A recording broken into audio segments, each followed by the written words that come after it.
زمین سے ہم ایسے سیاروں کو دیکھنے کی قدرت نہیں رکھتے کیونکہ ان کے ستاروں کی روشنی میں ان سیاروں کا نظر آنا تقریباً ناممکن ہے، لیکن یہ سیارے بھی ستارے پر اپنی کشش ثقل کی وجہ سے اثر انداز ہوتے ہیں۔ اگر ہم اس کشش ثقل کی وجہ سے ستارے کی پوزیشن میں ہونے والی خفیف سی حرکت کو ناپ سکیں تو ہم سیاروں کی موجودگی ثابت کر سکتے ہیں۔ 90 کی دہائی میں اس تکنیک کو استعمال کر کے ہم نے سینکڑوں دور دراز کے سیارے دریافت کیے۔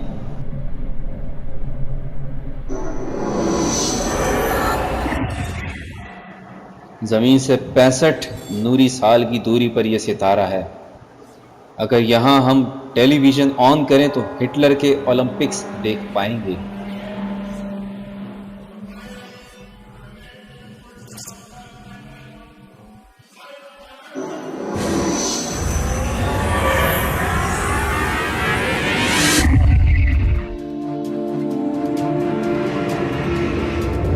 یہ ہیں ایل گول کے جڑواں ستارے۔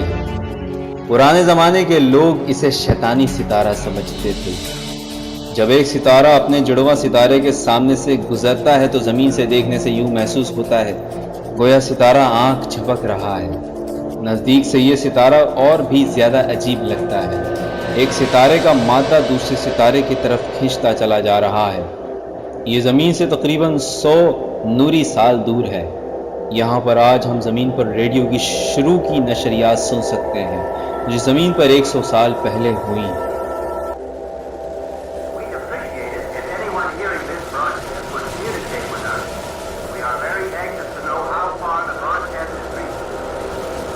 اس سے آگے جائیں تو یوں محسوس ہوگا کہ شاید زمین کا کبھی وجود ہی نہیں تھا۔ ایسا محسوس ہوتا ہے گویا ہمیں اس سمندر پر کھڑے ہوئے ایک عمر گزر چکی ہے، جہاں پر کھڑے ہو کر ہم نے آسمان کی طرف دیکھا تھا اور سوچا تھا کہ اس کائنات میں انسان کی کیا حیثیت ہے۔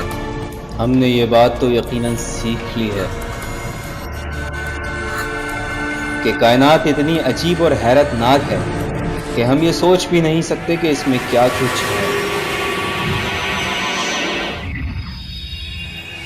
ہماری ملکی وے کہکشاں کی گہرائیوں میں یہ روشن نقطے جن کے بارے میں ہم طرح طرح کے قصے مشہور ہیں۔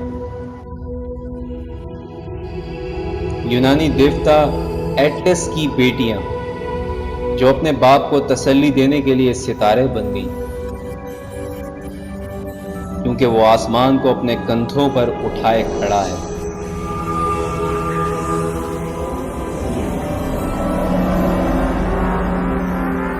یہ ہے عظیم ستارہ بیٹل جوس۔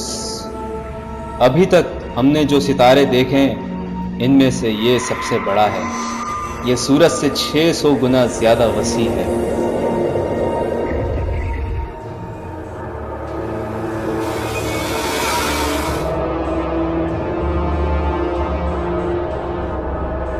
یہ ستارہ نہیں ہے اور نہ ہی کوئی سیارہ ہے۔ ہم نے ابھی تک اس جیسی کوئی اور چیز نہیں دیکھی۔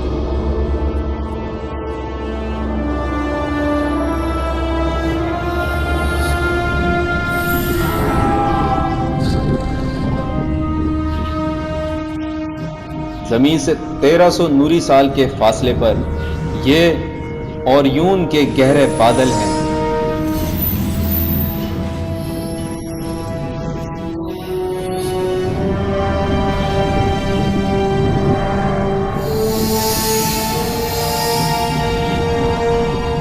یہ گرد و غبار اور گیس کے بادل اپنے اندر ستارے چھپائے بیٹھے ہیں جو اس غبار کو اپنی طرف کھینچ رہے ہیں۔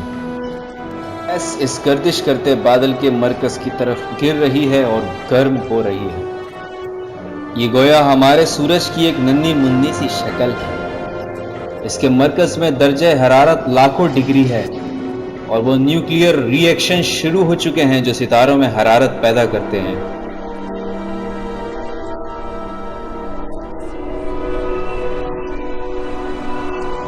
یہ ایک نیا ستارہ پیدا ہو رہا ہے۔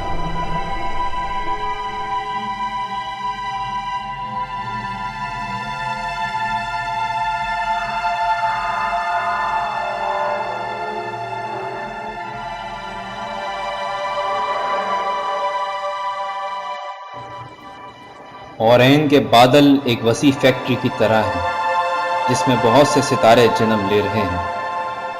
ہم مستقبل کی کائنات کے جنم کا مشاہدہ کر رہے ہیں۔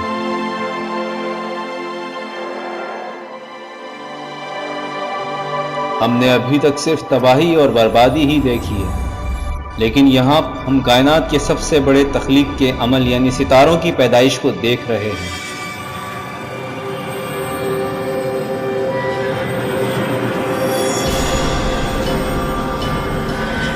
لیکن یہاں پر کچھ گڑبڑ ہے۔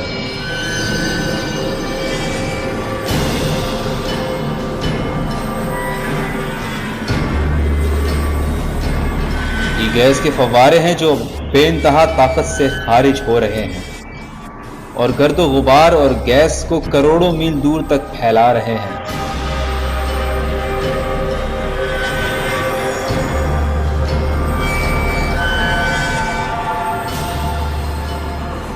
یہ ناقابل یقین حد تک تند و تیز ہیں، لیکن یہی تخلیق کا عمل ہے۔ یہ ایک نیبولا ہے، یعنی گیس کے عظیم بادل جو خلا میں معلق ہیں۔ یہاں پر کوئی ہوا نہیں ہے جو انہیں بکھیر دے۔ انہیں بکھرنے میں کروڑوں سال لگیں گے۔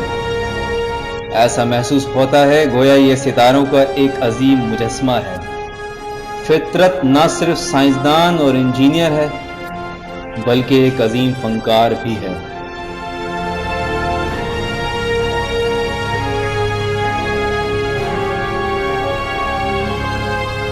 یہ ایک عظیم شاہکار ہے۔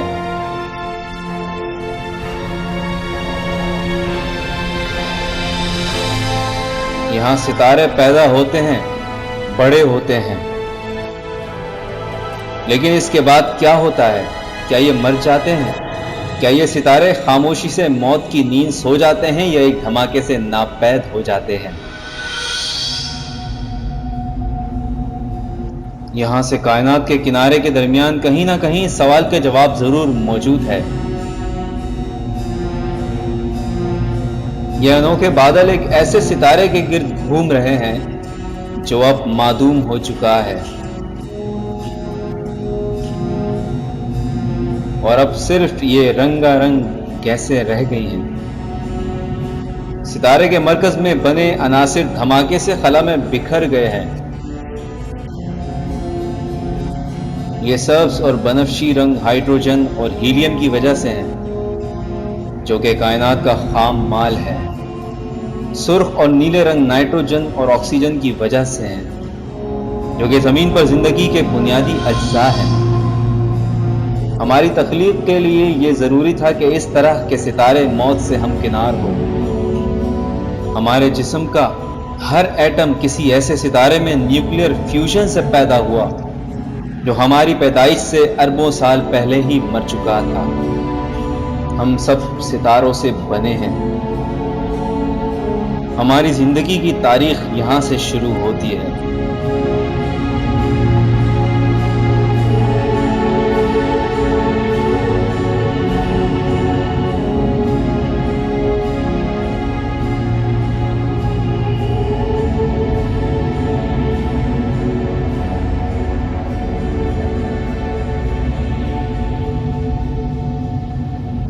اس بادل کے مرکز میں مردہ ستارے کی روح ہے، یعنی سفید بونا ستارہ جو سفید اور گرم ہے۔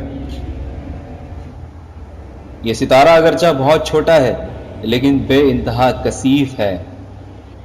اس ستارے کی موت کے وقت اس کے ایٹم اتنی شدت سے ایک دوسرے میں سما گئے کہ اس ستارے کے ایک چائے کے چمچ کے برابر مادے کا وزن 1 ٹن سے زیادہ ہوگا۔ ہمارے سورج کا خاتمہ بھی آخرکار ایسا ہی ہوگا۔ اب سے 6 ارب سال بعد سورج بھی ایک سفید بونا ستارہ بن جائے گا۔ اس وقت زمین پر زندگی کا خاتمہ ہو چکا ہوگا۔ آپ یہ سوچ رہے ہوں گے کہ اس قسم کی کتنی دنیایں آئیں اور چلی گئیں جن کی کہانی ہمیں معلوم ہی نہیں، لیکن ان سب کہانیوں سے بھی زیادہ عظیم کہانی ابھی باقی ہے۔ ہمیں واپس جا کر اس کہانی کا پہلا باب دوبارہ سے دیکھنا ہوگا۔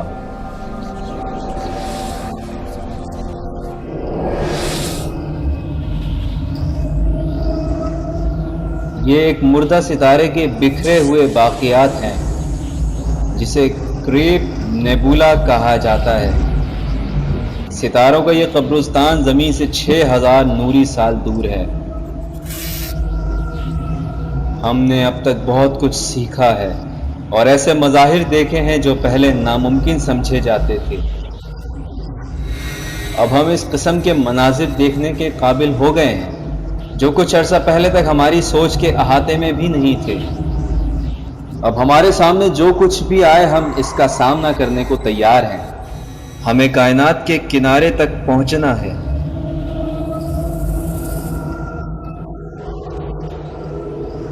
یہ اس طوفان کے بعد کا سکون ہے جو ایک ستارے کے سپر نووا کی صورت میں پھٹنے سے پیدا ہوا تھا، جس سے وہ ستارہ محض دھول اور گیس بن کر رہ گیا۔ یہ اس طوفان کا مرکز ہے، ایک گھومتا اور وقفے وقفے سے چمکتا ہوا ستارہ جسے پلسار کہتے ہیں۔ کشش ثقل نے ماضی کے ایک عظیم ستارے کو سکیڑ کر اتنا چھوٹا بنا دیا ہے۔ اس کا قطر صرف 12 میل ہے اور یہ ناقابل یقین حد تک کثیف ہے۔ سوئی کی نوک کے برابر اس کا مادہ بھی ہزاروں لاکھوں ٹن وزنی ہو سکتا ہے۔ جس طرح ایک اسکیٹنگ کرتا ہوا شخص جب گھومتے ہوئے اپنے بازو جسم کے پاس لاتا ہے تو زیادہ تیزی سے گھومنے لگتا ہے، اسی طرح یہ ستارہ بھی جیسے جیسے سکڑتا گیا ویسے ویسے اس کے گھومنے کی رفتار بڑھتی گئی۔ اس کے قطبین سے روشنی کی 2 شعاعیں نکلتی ہیں جو ایک سیکنڈ میں 30 دفعہ گھومتی ہیں اور گرد اور گیس کے اس عظیم بادل سے ٹکراتی ہیں۔ یہاں پر تابکاری ہمارے سورج سے بھی بہت زیادہ ہے۔ اب تک جو کچھ ہم نے دیکھا ہے اس میں یہ شعاعیں سب سے زیادہ جان لیوا ہیں۔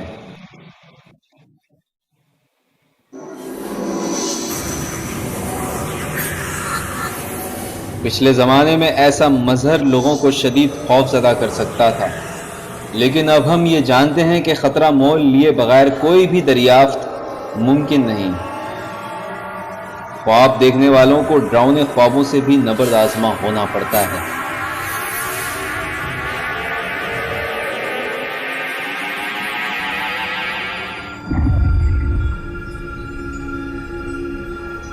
یہاں پہنچ کر یہ احساس ہوتا ہے کہ یہاں کچھ خرابی ضرور ہے۔ کوئی ایسی خوفناک چیز ہے جس کا سامنا کرنے سے ہم کتراتے ہیں، ایک انتہائی تاریک چیز جو اپنے پیچھے ستاروں کو ہم سے چھپا کر رکھتی ہے۔ ہم اس وقت موت کی آنکھوں میں آنکھیں ڈالے کھڑے ہیں۔ یہ ایک عظیم ستارے کی باقیات ہیں، یعنی ایک بلیک ہول۔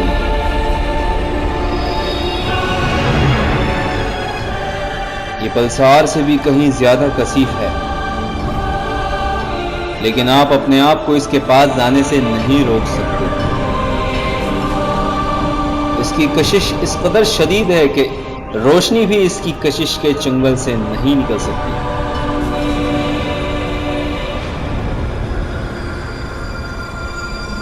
یہ شہابیہ ایک ٹھوس چٹان ہے، لیکن بلیک ہول میں گرتے گرتے یہ ربڑ کی طرح کھنچتا جا رہا ہے اور لمبوتری شکل اختیار کر رہا ہے۔ بلیک ہول کے اندر مادہ اس شکل میں نہیں ہوتا جیسا ہم عام طور پر دیکھتے ہیں۔ اس میں نہ کوئی اسپیس ہے اور نہ ہی وقت۔ فزکس کے قوانین بھی یہاں ہار جاتے ہیں۔ شہابیہ مکمل طور پر بلیک ہول میں جذب ہو گیا ہے۔ کوئی شخص یہ نہیں جانتا کہ شہابیہ کا مادہ کہاں گیا اور اس کے ساتھ کیا گزرے گی۔ بلیک ہولز انسان کی سمجھ کا اختتام ہے۔ ہماری کہکشاں میں لاکھوں بلیک ہولز موجود ہیں۔ ممکن ہے کہ ان کی تعداد موجودہ ستاروں سے بھی زیادہ ہو، لیکن ہم انہیں دیکھ نہیں سکتے، اور جب ہم انہیں دیکھیں گے اس وقت بہت دیر ہو چکی ہوگی۔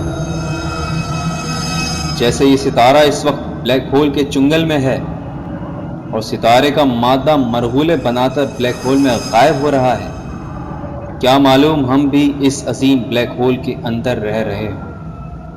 عین ممکن ہے کہ تمام کائنات ایک بلیک ہول کے اندر موجود ہے اور یہ بلیک ہول کسی دوسری کائنات کا حصہ ہے۔ اس بارے میں ہم جتنا سوچیں اتنا ہی دماغ اور چکرا جاتا ہے۔ بعض اوقات تو یوں محسوس ہوتا ہے کہ ہم جتنا زیادہ مشاہدہ کرتے ہیں اتنا ہی کم جانتے ہیں۔ ابھی تک ہم اپنی ملکی وے کہکشاں سے بھی باہر نہیں نکلے۔ ابھی تو پوری کائنات کی وسعت اپنے تمام تر حیرتناک مظاہر، خطرات اور رازوں کے ساتھ طے کرنا باقی ہے، اور اس انتظار میں ہے کہ اسے دریافت کیا جائے۔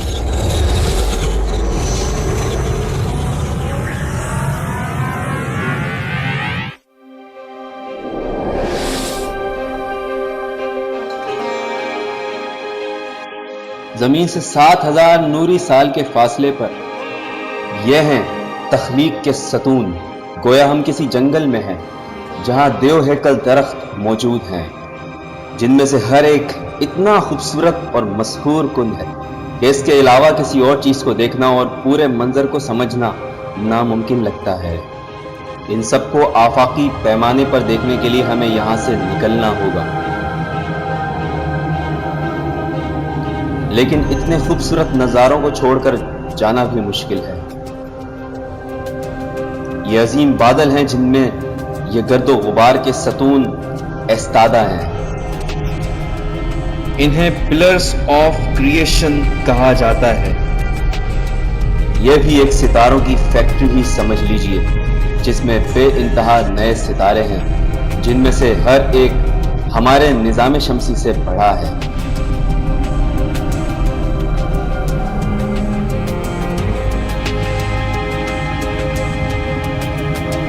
ہمیں اس جاذب نظر منظر کو چھوڑ کر آگے بڑھنا ہوگا۔ اپنی کہکشاں کی خوبصورتی میں ہم اتنے محو ہو گئے کہ اس کے تمام خطرات کے بارے میں بھول گئے۔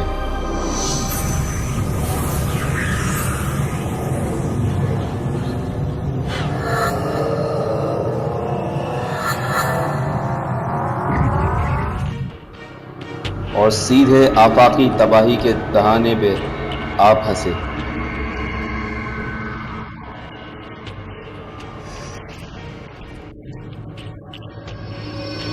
یہ سلو موشن میں ایک دھماکے کی طرح ہے۔ یہ ایک دیو ہیکل ستارہ ہے جو ہمارے سورج سے لاکھوں گنا زیادہ روشن ہے۔ یہ آہستہ آہستہ تباہ ہو رہا ہے۔ اس ستارے کا ایندھن ختم ہونے کو ہے اور توانائی پیدا کرنے والے نیوکلیئر ری ایکشن بند ہو رہے ہیں۔ ہم اس ستارے کی موت کا منظر دیکھ رہے ہیں۔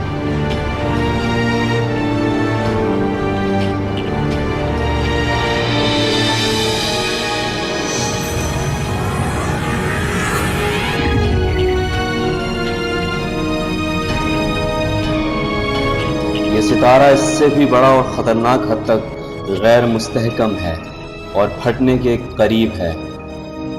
جب اتنا بڑا ستارہ پھٹتا ہے تو دھماکہ سپر نووا سے بھی سینکڑوں گنا زیادہ بڑا ہوتا ہے۔ ہم ستاروں کی موت کی سب سے زیادہ شدید قسم کا مشاہدہ کر رہے ہیں، جسے ہائپر نووا کہا جاتا ہے۔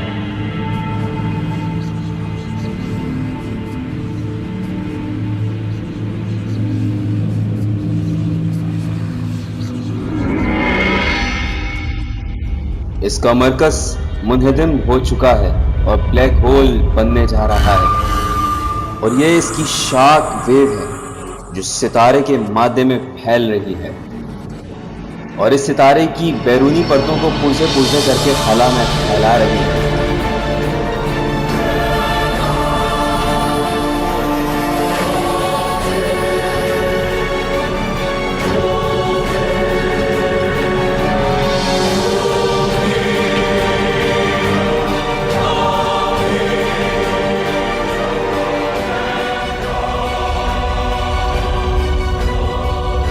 خطرناک ہائپر نووا اور دمدار ستارے مردہ سیارے، سفید بونے، سرخ دیو ہیکل ستارے، یہ تمام اس وسیع روشنی کا حصہ ہیں جو ہماری کہکشاں کہلاتی ہے۔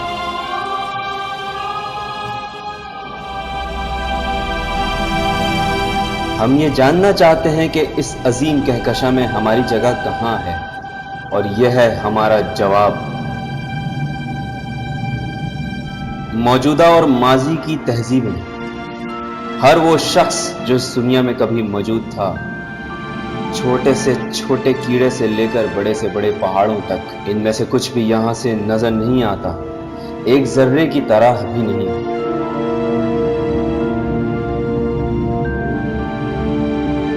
ہمارا گھر ایک چھوٹا سا سیارہ ہے جو ایک عام سے ستارے کے گرد گھوم رہا ہے۔ اگر یہ آج معدوم ہو جائے تو کہکشاں میں کسی کو کوئی فرق نہیں پڑے گا، لیکن اس کے باوجود اپنی زمین کے علاوہ ابھی تک کوئی ایسی جگہ دریافت نہیں ہوئی جہاں ہم رہ سکیں۔ اب جب کہ ہم اپنے گھر سے بہت زیادہ دور ہیں، ہمیں اس بات کا احساس ہونے لگا ہے۔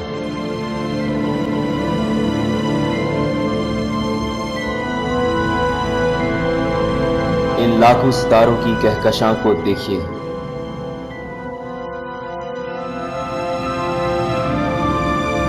یقیناً ان میں سے ایک یا شاید بہت سے ستاروں کے پاس ایسے سیارے ہوں گے جن پر زندگی ممکن ہو۔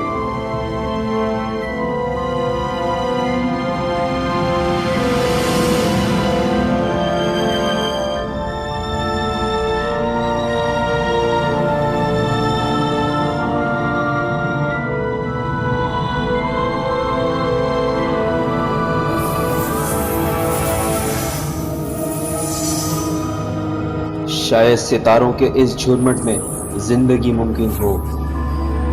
1970 کی دہائی میں سائنسدانوں نے اس جھرمٹ کی طرف ایک پیغام بھیجا تھا جس میں ہمارے نظام شمسی کا پتہ اور ہمارے ڈی این اے کے متعلق معلومات تھی، لیکن وہ پیغام یہاں پر 25,000 سال بعد پہنچے گا۔ ہم نے ابھی تک کوئی غیر زمینی زندگی دریافت نہیں کی، لیکن ابھی تک کوئی ایسی وجہ بھی سامنے نہیں آئی جس سے یہ نتیجہ نکالا جا سکے کہ زندگی زمین کے علاوہ کہیں اور موجود نہیں ہے۔ کہیں پر کسی سائنسدان نے ایک ایسی مساوات دریافت کی ہے جس سے کائنات میں ترقی یافتہ تہذیبوں کی تعداد کا اندازہ لگایا جا سکتا ہے۔ اس مساوات کا نتیجہ حیرت انگیز ہے۔ صرف ہماری کہکشاں میں ہی لاکھوں ایسی تہذیبیں موجود ہو سکتی ہیں۔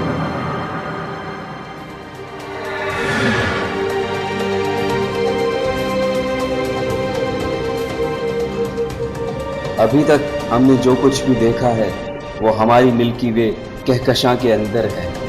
اب ہم اپنی کہکشاں سے نکل کر کہکشاؤں کے درمیان موجود خلا میں داخل ہونے والے ہیں۔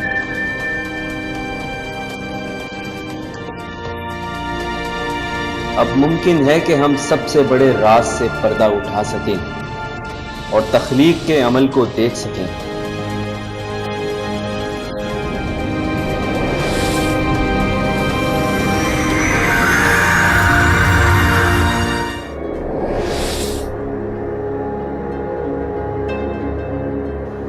خلاف توقع ہم اپنی ملکی وے کہکشاں سے باہر لاکھوں کہکشاؤں کے درمیان کی خلا میں پہنچ چکے ہیں۔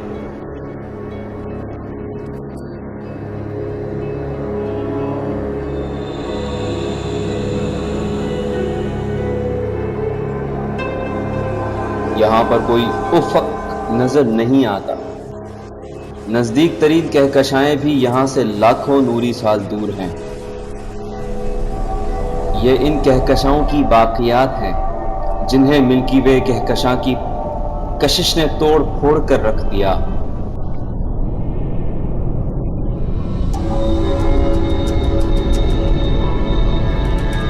کائنات میں شاید اس سے بہتر خلا ممکن نہ ہو، لیکن یہاں پر بھی اسپیس بالکل خالی نہیں ہے۔ یہاں بھی کہیں کہیں محدود مقدار میں گیسیں اور گرد و غبار پایا جاتا ہے۔ اس کے علاوہ یہاں ایک اور چیز بھی ہے، سیاہ مادہ یعنی ڈارک میٹر، جو اتنا پراسرار ہے کہ ہم اسے دیکھ نہ سکتے ہیں، نہ چھو سکتے ہیں، اور نہ ہی اسے کسی بھی طریقے سے ناپ سکتے ہیں، لیکن یہ اتنا زیادہ ہے کہ کائنات کا 90% مادہ سیاہ مادہ ہے۔ اگر سیاہ مادہ واقعی موجود ہے تو اس کا مطلب یہ ہوا کہ اسپیس کبھی خالی نہیں ہو سکتی۔ یہاں پر ہم چاروں طرف سے سیاہ مادے سے گھرے ہوئے ہیں۔ ہمیں معلوم ہے کہ سیاہ مادہ موجود ہے کیونکہ یہ کہکشاؤں کو اپنی کشش کے ذریعے اپنے قابو میں رکھتا ہے۔ مثال کے طور پر یہ کہکشاں دیکھیے، یہ لارج میجلینک کلاؤڈ ہے۔ اگر ہم جدید ترین اسپیس کرافٹ میں سفر کریں تو بھی ہمیں یہاں پہنچنے میں 6 ارب سال لگیں گے۔ ہماری کہکشاں سے 1,60,000 نوری سال دور یہ بادل ہماری کہکشاں سے دور ترین شے ہے جو ہماری کہکشاں کی کشش ثقل کے تابع ہے۔ اس کہکشاں کو خلا میں بکھر جانا چاہیے، لیکن کوئی اندیکھی اور طاقتور چیز ہے جو اسے یہاں باندھ کر رکھے ہوئے ہے۔ جی ہاں، ڈارک میٹر، ستاروں کے جھرمٹ، نیبولا، یہ سب کچھ یہاں موجود ہیں۔ یہ دیکھیے، یہ کیا ہے؟ دور سے یہ چمکدار موتیوں کی لڑی معلوم ہوتا ہے۔ یہ ایک آگ کا گولا ہے جو ماضی میں ہوئے کسی عظیم سپر نووا دھماکے کی وجہ سے پھیل رہا ہے۔ یہ اتنا روشن ہے کہ آج سے 20 برس پہلے جب اس کی روشنی پہلے زمین پر پہنچی تو اسے ننگی آنکھ سے دیکھا جا سکتا تھا۔ یہ دھماکہ اتنا زبردست تھا، اس نے قریب موجود ایٹمز کو ساتھ جوڑ کر نئے عناصر بنا دیے۔ سونا، چاندی، پلاٹینیم ایسے ہی دھماکوں میں بن کر خلا میں بکھر جاتے ہیں۔ آپ کی انگوٹھی میں جو سونا ہے، اربوں سال پہلے کھربوں میل دور اسی قسم کے ایک سپر نووا کے دوران وجود میں آیا۔ ہماری زمین سے روانگی سے پہلے کائنات کچھ الگ چیز لگتی تھی جو آسمان پر نظر آتی تھی، لیکن اب ہم یہ جانتے ہیں کہ ہم کائنات کا ہی ایک حصہ ہیں۔ اس ویرانے میں سفر کرتے ہوئے ہمیں یہ یاد رکھنا چاہیے کہ کائنات ہمارے اندر موجود ہے۔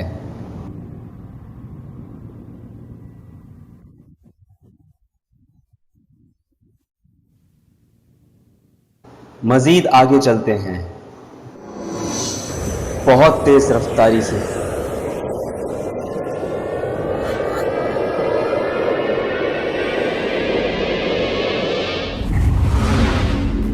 یہ ہے اینڈرومیڈا کہکشاں، ہماری کہکشاں سے 25 لاکھ نوری سال دور۔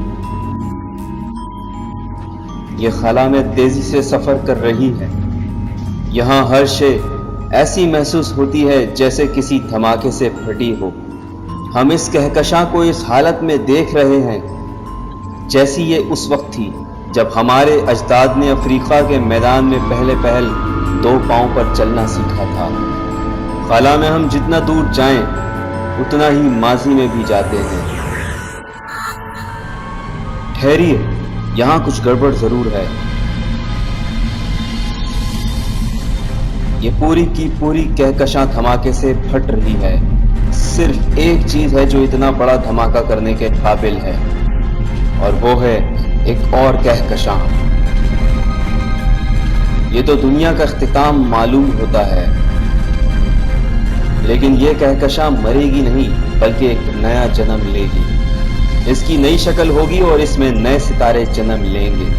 جب اس کی گیس اور گرد و غبار ایک دوسرے سے ٹکرائیں گے تو رگڑ اور شاک ویو سے نئے ستارے پیدا ہوں گے۔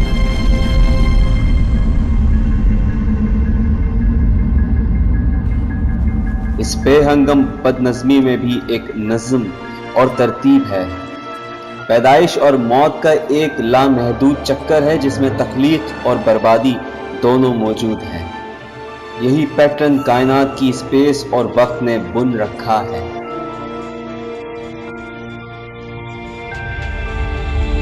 کائنات میں اربوں کہکشائیں ہیں اور ہر ایک میں اربوں ستارے ہیں۔ کائنات میں اتنے ستارے ہیں کہ ان کی تعداد ساری دنیا میں موجود ریت کے ذروں کی تعداد سے بھی کہیں زیادہ ہے۔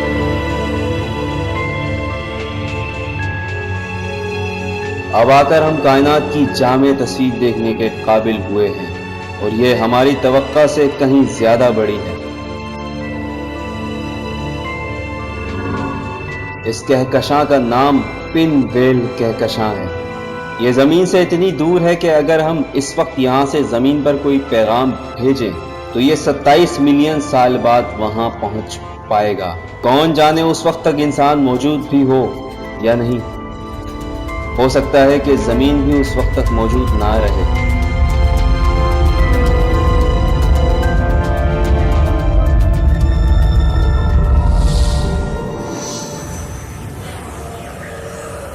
ہم یہاں سے آگے چلتے ہیں زمین سے 65 ملین نوری سال سے بھی دور، ڈائناسورز کے زمانے سے پہلے، زمین پر پہلے جانور کے چلنے سے بھی پہلے۔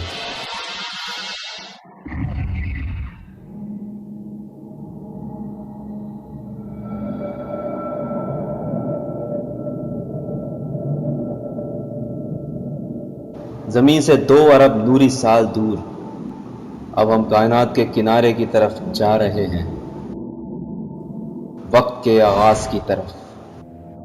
یہ کہکشاں نہیں ہے بلکہ یہ 100 کہکشاؤں سے زیادہ روشن شے ہے، اربوں میل دور جاتی ہوئی روشنی کی تیز شعاعیں۔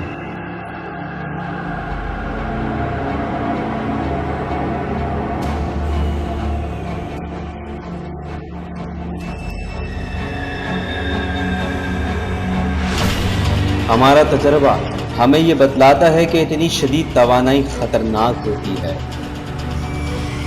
یہ ایک کوئزار ہے جو کائنات کی خطرناک ترین چیزوں میں سے ہے۔ ہمارا سفر یہیں پر ختم ہو سکتا ہے۔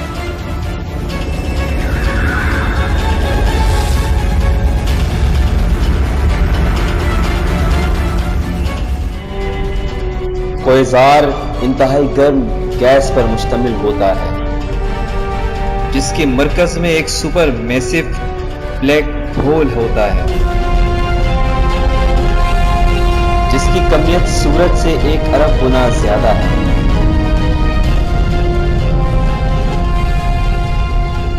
یہ ستاروں کو چیر پھاڑ کر ہڑپ کر جاتا ہے، یہاں تک کہ ان کا نام و نشان بھی باقی نہیں رہتا اور وہ ہمیشہ ہمیشہ کے لیے غائب ہو جاتے ہیں۔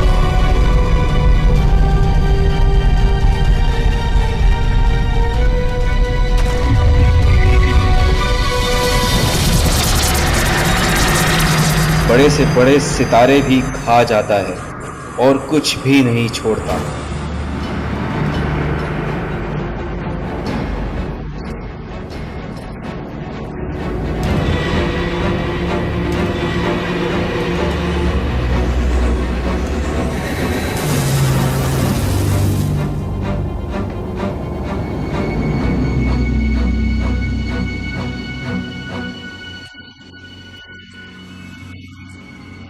ہمیں امید ہے کہ ہم کائنات کی سب سے خطرناک شے کو پیچھے چھوڑ آئے ہیں، لیکن ابھی اور کیا دیکھنا ہے یہ کوئی نہیں جانتا۔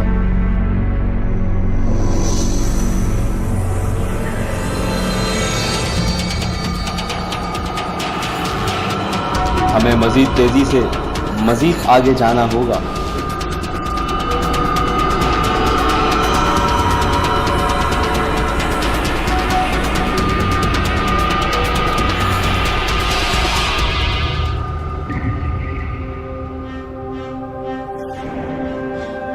زمین سے 8 ارب نوری سال کے فاصلے پر بہت سی کہکشائیں ہیں، لیکن یہ کچھ مختلف معلوم ہوتی ہیں اور ان کے درمیانی فاصلے کم ہیں۔ ہم ان کہکشاؤں کو اس حالت میں دیکھ رہے ہیں جب ہمارا نظام شمسی بھی وجود میں نہیں آیا تھا۔ یہ ابھی کم عمر ہیں اور ان کی جسامت بڑھ رہی ہے۔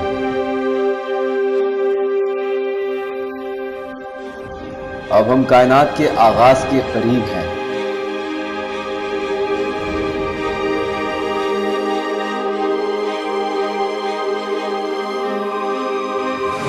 ان کہکشاؤں کو دیکھیے، یوں محسوس ہوتا ہے کسی بڑے سمندر میں پلیکٹون تیر رہے ہیں۔